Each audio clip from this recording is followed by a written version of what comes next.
One thing that you must appreciate is what Julius Malema has done with EFF in the past 10 years.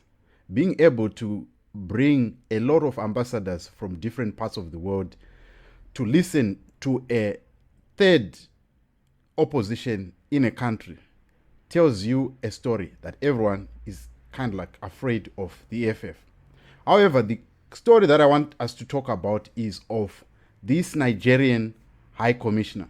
I'm saying this not in a condescending way, but I'm just saying what he said about the posture of the EFF and also the Agenda 2633 that has been given by AU.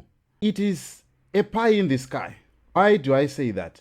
Because if you look at this gentleman, he could be in his 50s, 60s.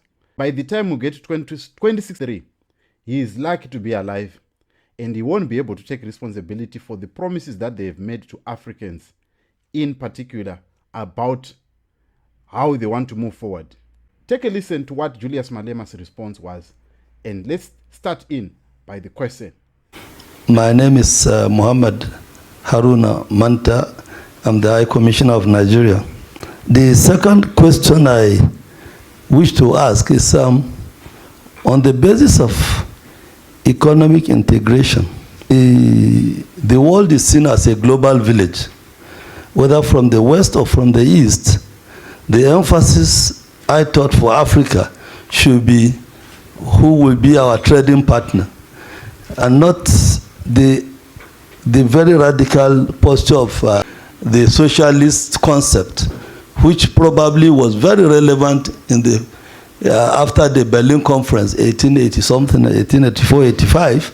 But today, we don't have colonialism to fight as such, because the whole of Africa has been decolonized. South Africa is independent, Namibia is independent, and so is the whole African continent, with the exception of probably some aggression against Western Sahara. So is it not time that EFF takes a posture that is more inclusive of development concepts rather than imaginary fighting colonialists that do not exist in any way? Because the interest of the world is more virtually focused on how do I develop on an economic concept, how do I attract. Sometimes the development economists call it foreign direct investment, FDI. How do I attract that? So I would like to know what the EFF thinks about the economic integration of the African continent, as well as what the AU has done in promulgating or forming the Africa Continental Free Trade Area, as well as the 2063 agenda. Thank you. This thing of territorial threats, we know them here. We've got an army base here in Botswana. What is America doing here in Botswana? Why is Africa not in American borders? What do you call that? And you come and say imperialism and colonialism is finished. When people expand their territorial expansion through putting military bases at our borders. There's a military base here.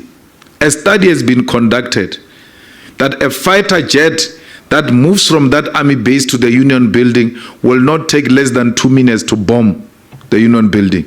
If a war is declared with America, America does not have to assemble any resource from Washington or anywhere else to come here. They are already here.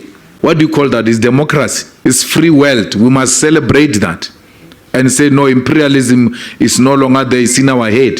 We understand what Putin is fighting against because we have it here. Here. What is it doing here? We never went to Asia.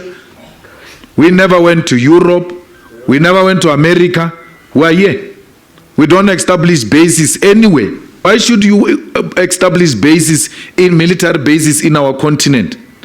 And when we speak, it's called old-fashioned politics, that they are out of fashion. There's no such a thing as imperialism.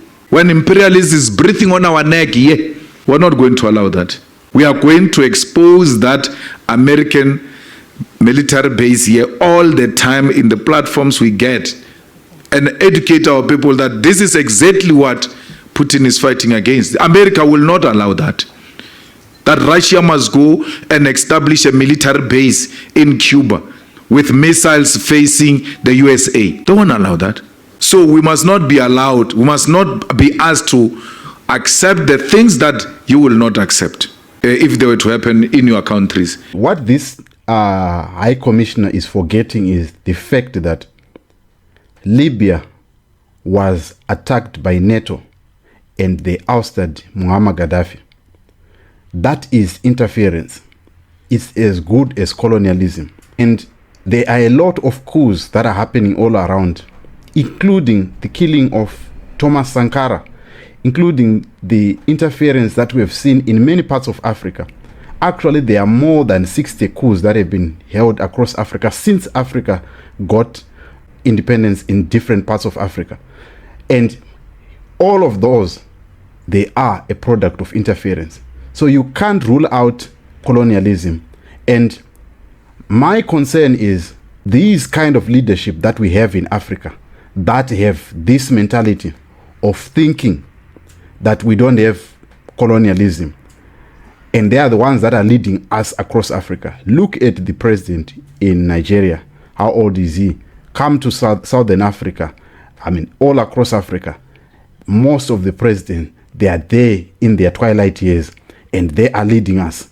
And they have this mentality that there is no colonialism. And the way how they look at these grave issues is very concerning. But what do you make of the response by Julius Malema and the question that was proffered by the High Commissioner of Nigeria? I would love to hear your thoughts in the comment section.